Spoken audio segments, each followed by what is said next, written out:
Welcome back to the CSP Elite Baseball Development Podcast. I'm your host, Eric Cressey, and this is episode 171.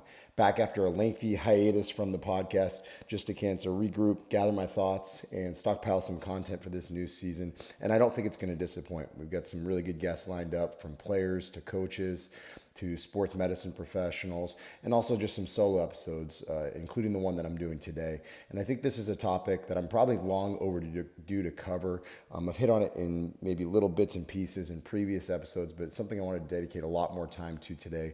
We're going to talk about diagnostic imaging, so things like MRIs, X-rays, CT scans, things like that, and what they mean not just for the baseball population, but for the general population. I think this is a really overlooked topic that is vitally important for really every player, coach, parent, sports medicine professional within the baseball realm to really appreciate. I spend a big chunk of my life looking at radiology reports and really counseling players and their agents and their coaches and things like that on what those things mean for their health and their career. So I think it's important that we cover it, and I'm looking forward to it today. This episode is brought to you by AG1, the most comprehensive NSF certified for sport daily nutritional supplement I've ever tried. With so many stressors in life, it can be difficult to maintain effective nutritional habits and give our bodies the nutrients they need to thrive. As a father of 3 young kids and a co-founder of multiple businesses in multiple states on top of still being an avid exerciser, I know that busy schedules can really take their toll on us. Whether it's poor sleep, exercise or life stressors, environmental factors, or simply not eating enough of the right foods, we can often wind up deficient nutritionally. This is where AG1 can really help. It's a game-changing nutritional insurance policy. They simplify the logistics of getting optimal nutrition on a daily basis by giving you just one thing with all the best things. That's why I use it daily, as do several of my family members, and we recommend it to a lot of our top athletes. One scoop of AG1 contains 75 vitamins, minerals, and whole food sourced ingredients that work together to fill the nutritional gaps in your diet to support energy, focus, digestion, and recovery. And this can all happen for less than $3 per day and without taking multiple products. While most nutritional supplements come to market and stay stagnant, AG1 continues to obsessively improve this one holistic formula based on the latest research, producing over 50 improvements in the last decade alone. They invest in the most absorbable and natural source of each ingredient and go above and beyond in third-party testing to ensure their customers continue to receive the highest quality and best tasting nutrition habit on the planet. Whether you're keto, paleo, vegan, dairy-free, or gluten-free, it'll work for you, and it contains less than 1 gram of sugar per serving. They put 75 ingredients through the rigorous NSF certification test to come up with a safe formula that's trusted by some of the world's top athletes, including many of our own at Cressey Sports Performance. Right now, AG1 is giving our listeners a special offer of 10 free travel packets with their first purchase. Just head to drinkag1.com/Cressey and claim this special offer.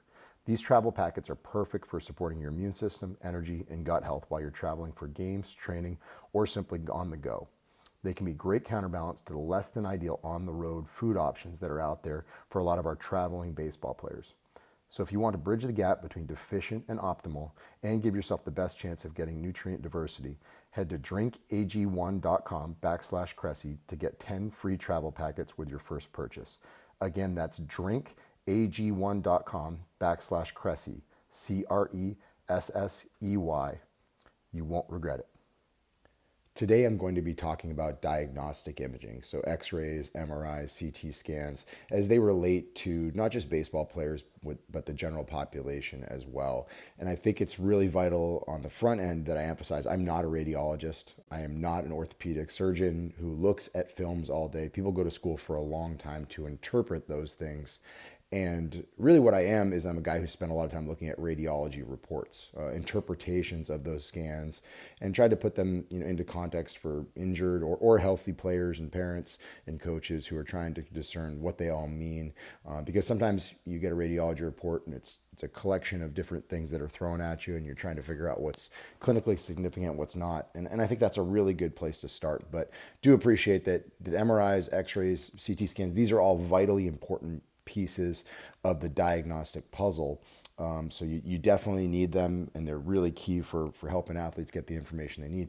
But at the same time, sometimes they can lead us to bark up the wrong tree. And that's what I'll start with talking about today. And I think the best place to start is really the study that piqued my interest the most. Jensen was the lead author. This is in the New England Journal of Medicine all the way back in 1994. And the title of the study was Magnetic Resonance Imaging of the Lumbar Spine in People Without Back Pain. So basically what they did with this study was they looked at 98 people who did not have back pain, and they imaged their spine. And they actually found that 52% of the subjects had a disc bulge at least one level, 27% had a protrusion, and 1% had an extrusion. So 82% of subjects basically had issues at one level. And then 38% had an abnormality of more than one intervertebral disc. And actually, they've repeated this study more recently, and the numbers are even higher now. So this is very eye-opening, and results were similar between men and women. That I think historically, you have a friend that's got back pain, they say, "Oh, I've got a bulging disc" or something like that, and really the truth is that just about everybody has that. And reality of the question becomes, why is it that some people are asymptomatic while some people hurt? And when I saw this study, like many other people in the industry, I started digging deeper. Where else is this present? And what are some examples? And specific to an athletic population, Soler and Calderon back in 2000 looked at Spanish elite athletes. And in particular, they were looking at spondylolysis, which is basically a fancy term for a spine fracture. Okay, and they actually found that 8% of elite Spanish athletes had fractures in their spine. The highest prevalence was 27% in track and field throwers. They saw it in 17% of rowers, 14% of gymnasts, and then 13% of weightlifters. And they had multiple levels of involvement in only 3% of cases, but it was bilateral 78% of the time, which is not uncommon when you see a stress fracture for someone to develop kind of some compensatory changes on the opposite side. But what was really fascinating about this study was only 50 to 60% of those diagnosed actually reported low back pain. That's a fascinating thing, is that we have, in this particular study, 2 out of every 25 athletes that are running around, participating in high-level sports in Spain back in 2000 had stress fractures, but one of them had no idea it was there. So the presence of spondies at the time in that study, they said, was estimated between 15 and 63%. With the highest prevalence among weightlifters. So my guess is that, here we are 23 years later, and my guess is that number is dramatically higher, both in terms of time, the 23 years that have lapsed until now, and in the USA. The reason I say that is first, we have a lot more rotational, sports here. We have lacrosse, we have baseball, we have hockey, things that don't really take place that much in Spain. We also have more contact injuries. So spondies aren't just extension and rotation injuries. In many cases, they're also contact injuries. So you're going to see that in hockey, lacrosse, football, wrestling, a lot of these things that we're, seeing in younger athletes. But I also think that weightlifting is much more accepted here. So you're going to see a lot more athletes lifting heavy stuff to support their participation in, in other sports. And really, the truth is, every time you look at an oblique strain MRI or something like that, an athlete, you often see spondies that are completely asymptomatic that you just see on imaging. So a lot of athletes are walking around with stress fractures that they don't even know are there. They're completely asymptomatic. So what was fascinating is that first study came out in '94, and the second one that I highlighted came out in 2000, and then there was a really interesting, review article in The Lancet. It was Imaging Strategies for Low Back Pain, Systematic Review and Meta-Analysis in The Lancet back in 2009. And they actually said that review of imaging for low back pain without significant red flags suggesting serious conditions may actually be contraindicated. So they said lumbar imaging for low back pain without the indications of serious underlying conditions does not improve clinical outcomes. Clinicians should refrain from routine, immediate lumbar imaging in patients with acute or subacute low back pain and without features suggesting a serious underlying condition. So it's fascinating to think that having an MRI in some patients can actually lead to a poor outcome. Why? Because it may get you barking up the wrong tree. It may give you 5 diagnoses when really there's just one that's actually contributing to a patient's pain. So this is, kind of a fascinating collection of insights that really relate to a spine. But the thing about a spine is it's a unique anatomical structure. It's much different than the traditional joints that we know. So it's probably important that we also extend some of this interest into other joints in the body. And bear with me because I am going to get to the baseball folks eventually. But Mark Philippon, who's one of the world's premier hip specialists out in Colorado, actually did a study in 2013 where he compared hockey players to skiers over age groups. Okay, so he looked at 10 to 12-year-olds, 13 to 15-year-olds, and 16 to 19-year-old age groups. And what they did was they imaged the hips in these different athletes. And what they found with hockey players is between ages 10 and 12, 37% of them had femoral acetabular in their, impingement in their hips. In other words, they have a bony overgrowth on either the head of the femur or on the hip socket, the acetabulum. And that closes down the space and it can contribute to labral tears. So 37% of them had FAI and 48% of them had an associated labral tear. If you look 3 years older, so the 13 to 15-year-old age group, 63% of them had FAI and 63% of them had labral tears. And by ages 16 to 19, 93% of them had FAI and 93% of them had labral tears. So it's fascinating to think that just participating in hockey, and he didn't dig in on, how long they participated throughout the year, were they playing other sports, any kind of like technical components, were they also lifting at the same time. But in general, the older hockey players get, and the more they participate, the more bone they lay down in their hip and the more associated labral tearing that there is. And there was another study that from Larson's group in 2013 that found that 87% of high-level college football hips had femoral acetabular impingement, but only 31% of them had symptoms. So it just goes to show you that these are anatomical variations, right? Maybe not ones that people were born with, but things that were acquired.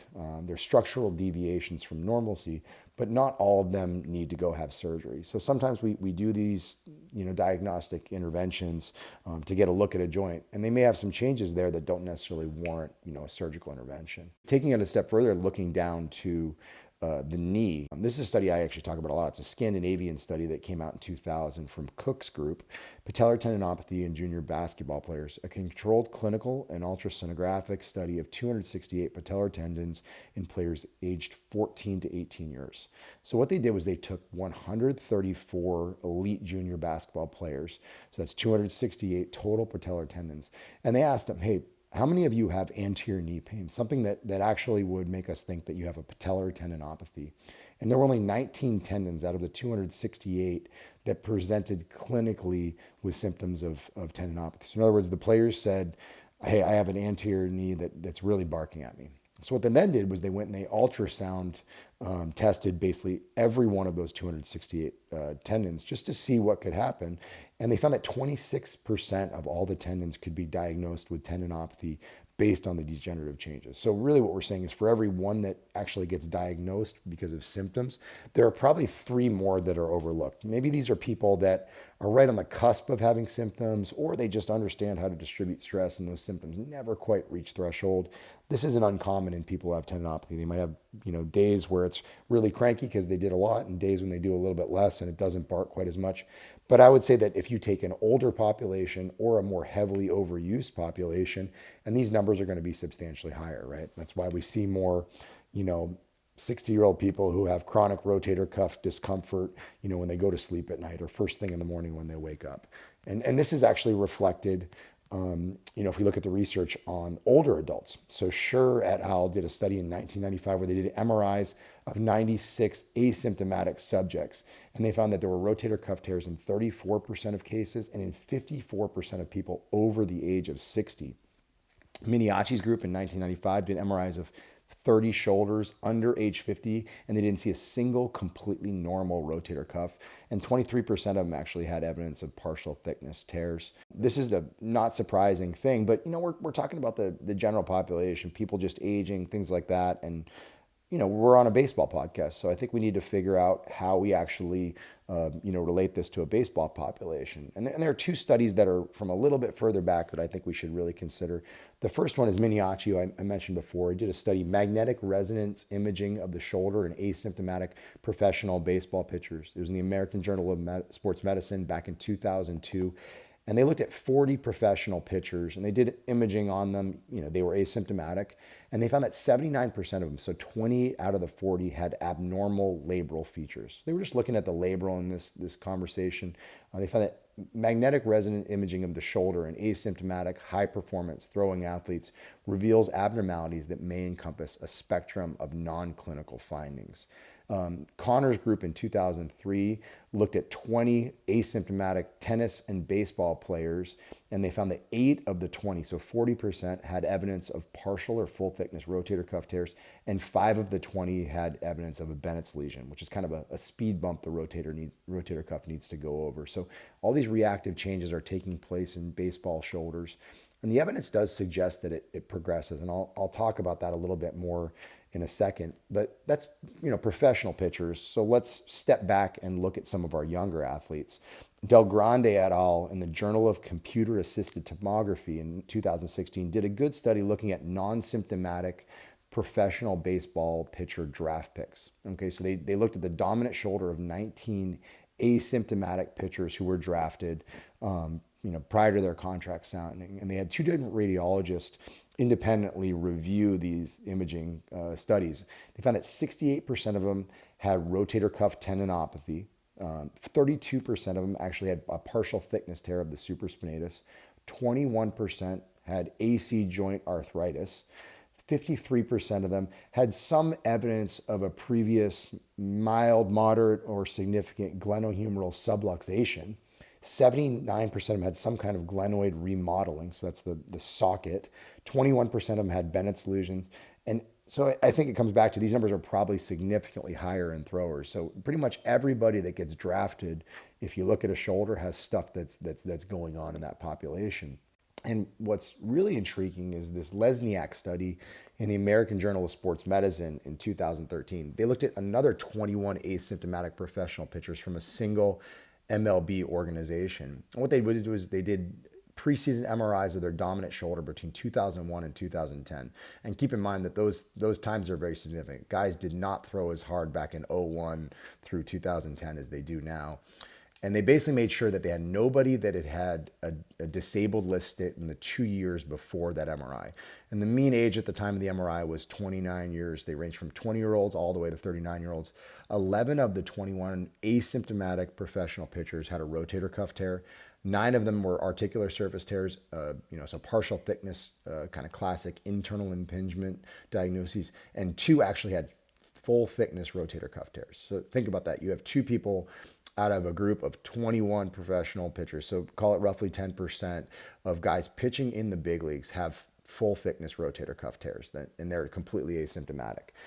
10 of these 21 pitchers had superior labral, anterior, posterior, so slap tears, and 13 of them had them either anteriorly or posteriorly only. So there was a lot going on in this population. There was also a statistically significant relationship between the number of innings pitched and the presence of a rotator cuff tear. So the mean number of career innings pitched by the subjects who had a rotator cuff tear was 1,014 compared to only 729 innings pitched in pitchers who didn't have a rotator cuff tear. So it speaks to this idea of there's probably a little bit of a chronically failing rotator cuff over the course of time with a career. This is something that we see in a lot of older pitchers, is that the cuff just slowly fails. And, they probably, add a little bit more stiffness to their capsule, or maybe it's a protective adaptation in some way. But it is fascinating to see that there does seem to be more failures of the rotator cuff as people pitch longer and longer. But what's interesting, there's no statistically significant findings between any single preseason MRI finding and subsequent time on the disabled list. So they followed these athletes in the years that passed, and just because they saw these crazy things on their shoulder MRI doesn't mean that they were more likely to go on the IL. So that's a very fascinating thing that we'll return to in a little bit. Garcia is a group that in 2019 in the Orthopedic Journal of Sports Medicine put out a study, Magnetic Resonant Imaging Findings of the Asymptomatic Elbow Predict Injuries and Surgery in Major League Pitchers. So we're going to look at the elbow now. They scanned a collection of players during their pre-signing period. 41 pitchers had asymptomatic MRIs, and they had basically excluded anyone who had had a recent disabled list placement for an elbow issues. And of the 41 pitchers that they looked at, 16 had normal elbows, but 61%, so 39% had normal elbows and 61% had at least one normal finding. And some of it was just, joint damage, dinged up, stuff like that. They saw one player who had loose bodies. But what's most interesting to our conversation today, there were 14 pitchers with evidence of a UCL hyperintense signal. Two of them had an ulnar-sided tear, so that the distal end, further down of the ligament. 11 had some kind of a humeral-sided tear, so the more proximal component. So these were really big deals. They also saw 5 pitchers who had hyperintensity of the flexor pronator mass. They saw 8 pitchers who had a posterior medial impingement, who had some kind of bony changes, mild osteophyte developments, things like that. But where elbows were very different than shoulders is that they were much more predictive of future IL stints than the shoulder findings. And I think this makes a lot of sense, right? At a shoulder, you have tons of freedom of motion. You have a lot of soft tissue structures that cross the joint. So if you've got something that's a little bit dinged up, there's a lot more stuff that can pick up the slack. Elbows are very different because it's just this small hinge joint that in the baseball throwing motion is asked to do a lot of different things. So when you basically have a ulnar collateral ligament that's forced to stretch as someone lays their arm back a little bit more, you don't really have a ton of protection outside of the flexor pronator mass to really, offer some kind of support if the UCL is insufficient. So I think this is why when we look at an elbow, we can see this general trend of, all right, if the UCL is insufficient, then somebody winds up with a chronic flexor tendinopathy because those muscles are trying to protect the joint. Maybe they eventually start laying down more bone to provide some stability. We've even seen people, in their surgical pictures who actually may have an ulnar nerve that gets bigger and stronger to try to prevent some kind of medial elbow instability. Some of the craziest stuff I've seen on post-surgery pictures. So elbows just don't seem to do well when they're really dinged up at younger ages. We interrupt this podcast with a quick reminder that this episode is brought to you by AG1. It's an NSF certified all-in-one superfood supplement that features 75 whole food sourced ingredients designed to support your body's nutritional needs. I use this product daily myself, and a ton of our athletes do as well. Head to drinkag1.com/Cressey and claim my special offer of 10 free travel packets with your first purchase. AG1 gives you peace of mind that you're covering all your nutritional bases. Again, that's drinkag1.com/Cressey, Cressey, and you'll get that special offer. To build on that comment, Hurd, back in the American Journal of Sports Medicine in 2011, had a study magnetic resonant imaging of the throwing elbow in uninjured high school age baseball pitchers. And again, keep in mind that this is 12 years ago. This is before every high school kid threw 93. And we consistently had guys throwing 100 miles an hour in the draft coming out of high school. They looked at 23 uninjured, completely asymptomatic male high school age baseball pitchers. The average age was 16. There was no history of elbow injury. And they had a minimum of 3 years experience with pitching as their primary position. They did exams on both elbows just to have some comparison. They had 3 participants, so 3 out of 23 had normal elbows, and they had 15, so 65% had basically asymmetrical anterior band ulnar collateral ligament thickening. And that's not out of the ordinary, right? You throw a baseball, your UCL is going to thicken up and try to strengthen. But what we're watching for is this hyperintense signal where there's some kind of transient or chronic injury to the ligament. And they found that in 4 individuals who had sublime tubercle anteromedial facet edema, and 14 participants, so 61% of the athletes, had a posterior medial subchondral sclerosis of the ulnotrochlear articulation, including 35% who had an actual osteophyte in that area. So there was a lot going on. 10 individuals, so 43%, had multiple abnormal findings in the throwing elbow. So this is new. This is something that's really significant, dating back to 2011, is we're seeing more and more changes to this ligament where it's kind of like tickling the dragon's tail. You want that ligament to thicken up a little bit, just like you want your proximal humeral growth plate to stretch just a little bit to allow you to lay your arm back a little bit more, but you don't want it to come so fast that you wind up creating some kind of injuries. And so taking this even a little bit younger, Pennick's group at the Journal of Bone and Joint Surgery in 2016 has a study preseason assessment of radiographic abnormalities in elbows of Little League baseball players. Okay, so we went from pro to basically, amateur draft type guys. We went to high school players. Now we're going on to look at Little Leaguers. So looked at 26 Little League players who were between ages 10 and 13, and they underwent a bilateral elbow MRI. Okay, 9 of the players had 12 positive MRI findings. This is a young group. They found that there were 7 findings of edema or signal change in the medial epicondyle growth plate, which is not out of the ordinary, right? This is a population. We see more bony issues. There were 2 players in this group that had fragmentation of the medial epicondyle, and there were 3 findings of edema or signal change in the sublime tubercle. Okay, that's the attachment point distally of the ulnar collateral ligament. So this is a kind of concerning thing where you look at 10 to 13-year-old kids, and you effectively have 3 things that may be indicating there's some kind of ligamentous involvement.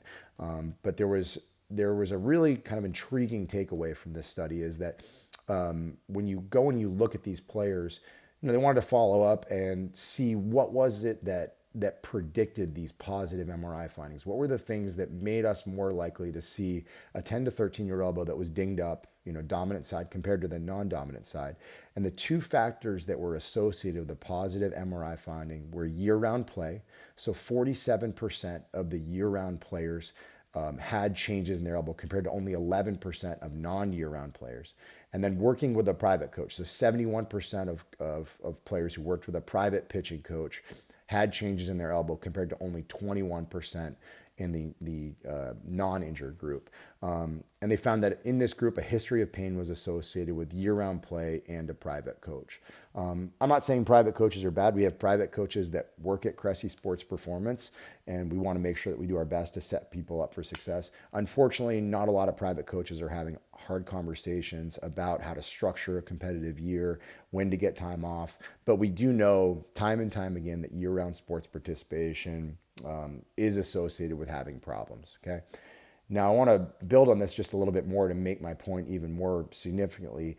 Believe it or not, there was a Japanese study from Okamoto's group in 2016 in the Japanese Journal of Radiology. And this is a fascinating study because you have to really kind of like think about how it was structured. They looked at Japanese boys and girls ages 9 to 12.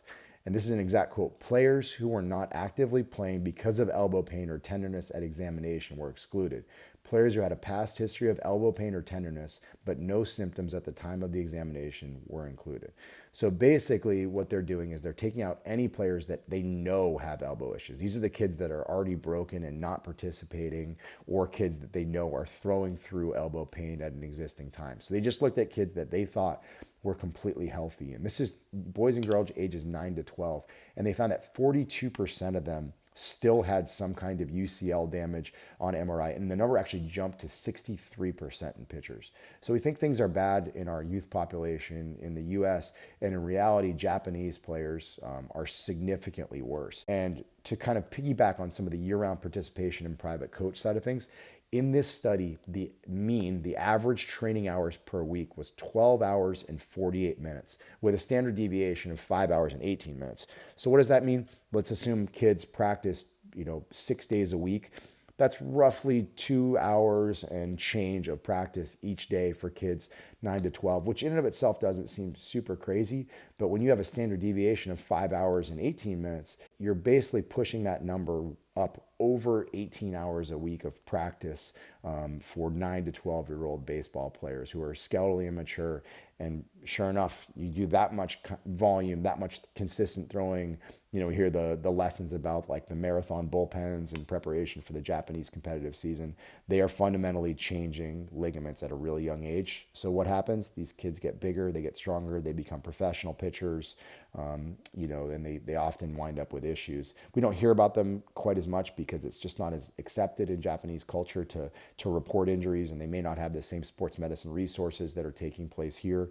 But it is a big thing. And there's obviously a collection of examples of Japanese players who have come over from Japan and then been injured when they got to professional baseball, when they've gone from 7-day rotations to 5-day rotations. So there's a lot of complexities here, but we are seeing young kids who are more broken on imaging than ever before. And the elbows tell us a lot more about what we need to do than the shoulders do. So, what does an imaging tell us? Well, it doesn't speak to how a body currently functions, right? There may be situations where someone compiled this collection of findings on imaging when they were younger, but then they've learned to move a lot better. They've optimized their mechanics. They've gotten stronger, all that side of things. So, it may be an outdated snapshot of how an athlete moves. It doesn't speak to how the rest of the body interacts with that shoulder or elbow. Some people are very efficient in the way that they transfer forces in order to take stress off of, different joints. So an example of that might be improving shoulder mobility to take stress off of an elbow. It also doesn't speak to like what subclinical issues may also be present, right? We talked about the example of like the patellar tendinopathy and the Scandinavian, basketball players. Some of those guys are just waiting to reach threshold. But, we also see things that, like an ulnar neuritis might be really, really mild and not show up on imaging. It doesn't speak to, what density means for movement quality. We really don't get a good snapshot of the fascial system when we do a lot of this imaging. And we've seen quite a few athletes over the years there. They have a clean MRI, but then they go and they get some manual therapy, and it takes all of their symptoms away just by pushing on the right spot and giving the right kind of treatments there. And it doesn't speak to how lax an athlete is, right? So if you have an athlete who's really hypermobile, a ligamentous injury, whether it's an ankle sprain or a UCL sprain, might be more significant versus an athlete that's a little bit more stiffer. They have some muscular stiffness they can fall back on. It might not be nearly as significant. So we have to look at these as part of a much bigger diagnostic puzzle. But what I want you to really think back on is that Cook study I just referred to again of, ultrasound of patellar tendons. They found that 7% actually had symptoms at the time, but reality, it was 26% of tendons that could be diagnosed on imaging. So really tendinopathy is a constant give and take in every muscle / tendon in the body, and degeneration is going to be population and activity specific. So what does that mean? If I'm a baseball player with a mild rotator cuff tendinopathy and I go out and I throw 100 pitches, it might be really, really sore for a little bit and it comes back down under threshold. If I have, really short rest periods and I come back and I pitch on 3 days rest and throw 100 pitches again, all I'm doing is I'm kind of pushing that tendon more and more towards a symptomatic state and eventually towards some kind of a tear. Conversely, if I modulate my pitch count, I work hard to get that tendon stronger, I eat well, I sleep well, I do what I can to basically keep it under threshold, then we're probably in a good position. And the truth is, you can see this at Achilles tendinopathy, patellar tendinopathy, rotator cuff tendinopathy, flexor tendinopathy, really anywhere across the body. What we're trying to do with our overall structure of training and rest and sports participation is to basically keep athletes below threshold. There's plenty of examples of us doing this, not just with training, right? You see people who will get kinesiotaping to redistribute forces so they can basically spread stress out over multiple joints.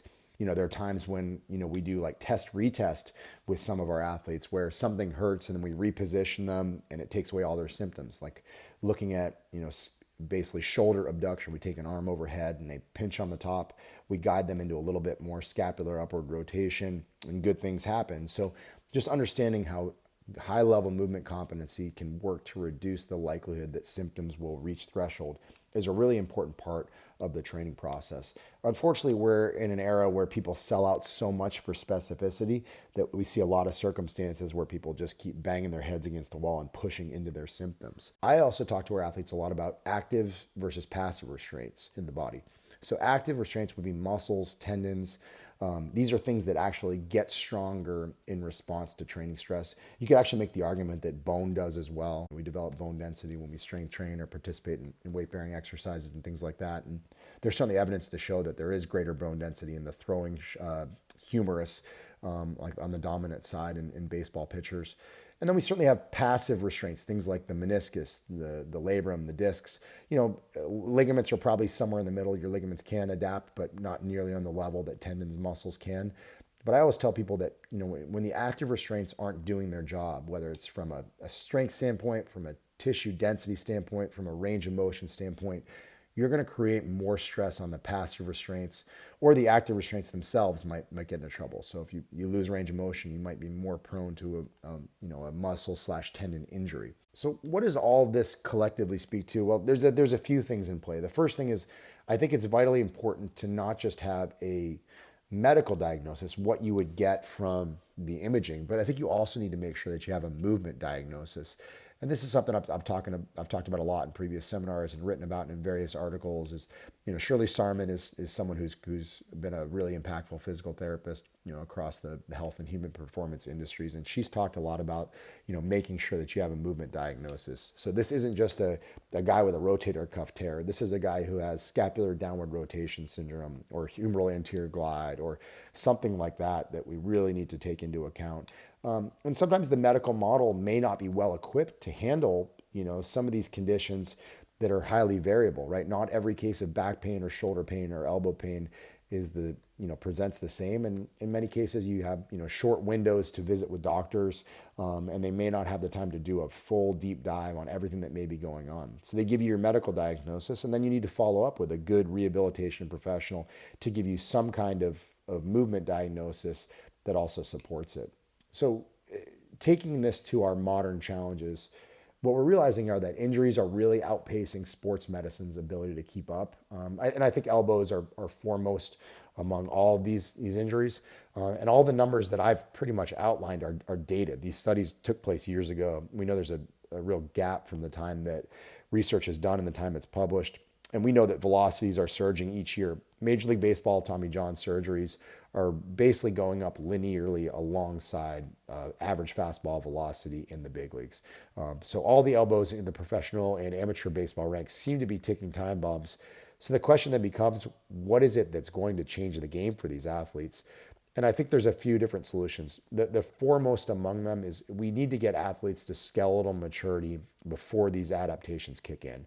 The problem is that we're seeing too many kids that are broken before age 16. And it's because we're selling out to be good, too young, when in reality, what we should be doing is selling out for a broad base of athletic development, multi-sport participation, exposure to a wide variety of stimuli, early introduction of strength conditioning. I remember Mike Boyle talking about, age 11 on, they averaged, I think, 2 lifts per week with his kids. My daughters are about to turn 9, our oldest are twins, and they love going to the gym. So they're just getting more intrigued about it. So I think it's important to build on that. It sounds crazy to say, but too good, too young is a real problem.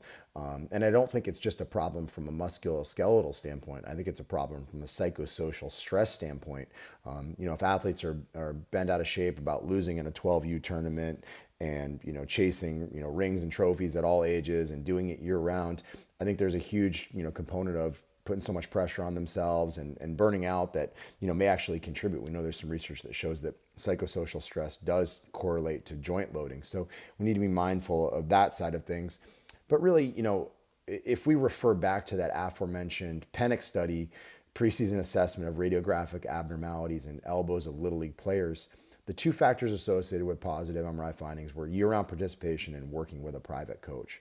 So this is really, basic stuff. People listen to this podcast in many cases to learn what they should do. What exercises should I do? When should I start throwing a curveball? All these different things. But the truth is that sometimes the most important lessons are, what shouldn't you do? Year-round participation at a young age is a recipe for disaster. I have kind of probably one of the best perspectives on this, having spent a lot of time in Massachusetts and now being in Florida. It is much, much easier to develop arms in Massachusetts where there are actual graduated exposures with forced downtime because of the weather versus in Florida where kids on radiographic findings, the radiology reports I see in Florida are an absolute disaster. Just about every 15, 16-year-old kid that comes in, most of whom are playing year-round, has a collection of really, really bad findings on this stuff, and it doesn't bode well for them being healthy or participating at a high level in the years ahead. So, I think we've really got to chase the low-hanging fruit. So what does that mean? It means a rigorously guarded throwing calendar without deviations. In other words, you figure out when you're going to get some downtime.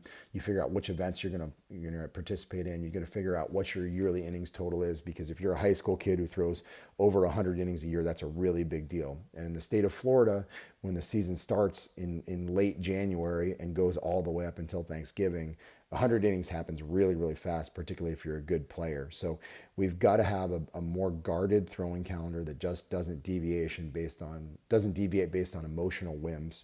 We also need to have meticulous management of acute and chronic workload. That becomes a real big thing in the summertime when you'll see athletes that may go and throw like a 1-inning stint at a showcase, 2 weekends in a row, and then they come back and they try to make a 7 inning start when they were built up and then they lost some of that chronic workload. I think we need to look really, really closely at that as something that's maybe an overlooked cause of some of the injuries in these players. And then we've got to chase the low-hanging fruit, right? We got to play multiple sports as long as we possibly can. We've got to get started with strength and conditioning at a younger age if we're going to put this kind of stress on people. I think, Boyle's comment about age 11 on is a good one, as long as the kids are into it. I think we need to look really, really closely at nutrition and sleep. If we're going to have these high-level demands on young kids, we've got to make sure we're giving them every resource to bounce back, not just, nutrition, sleep, but, we have 16-year-old kids that travel with Mark Pros and, arm sleeves, compression devices, things like that are really good about taking care of themselves. And then obviously a really good arm care program. And that might be everything from, self-myofascial release or actually seeing a good manual therapist, all the way to doing strength exercises, things that, improve scapular control and rotator cuff stuff. All that stuff really plays into the big picture of preparing athletes for the high level. And we last but not least, we want to make sure that the strength and conditioning programs that we're working with are age appropriate and also movement. Just because you're doing a strength and conditioning program doesn't necessarily mean that it's carrying over to what you need. We see a lot of athletes that spend a lot of time just lifting with terrible technique, loading non-ideal patterns. And the truth is that that's never, a recipe for success. We want to add good motor control to the system, in these young athletes that we're setting them up for success with the right stuff. So big picture takeaways from this podcast. You see a lot of crazy findings in everybody's MRIs, but particularly when you look at shoulder and elbow MRIs. The concerning thing is that these MRIs are looking worse at younger ages, and you will no longer see a normal shoulder or elbow, in MLB draft prospects and certainly in players, on the minor league and major league side, just because the velocity has surged so much and it's happened at younger ages. So we as an industry need to come together and figure out a way how to protect kids from themselves up until, ages 16, 17, when we can kind of turn them loose a little bit more. And that really starts, as hard as it is with kids and their parents and coaches making hard decisions about when they're going to participate and then guarding that throwing calendar with their life, because if you make deviations from it, you're always putting a kid at risk every time he goes out on the field with a compromised anatomical structure, but also in the presence of fatigue, where he's less likely to have the motor control to really protect himself in those extended pitch count situations. Thanks so much for tuning in to the CSP Elite Baseball Development Podcast. We really appreciate you carving out some time in your schedule to listen, not just to this episode, but also to some of the episodes from our archives. If you enjoy what you heard, we'd love it if you'd share it with friends, colleagues, and teammates, as well as leave us a review on Apple Podcasts and Spotify. Thanks again for your time.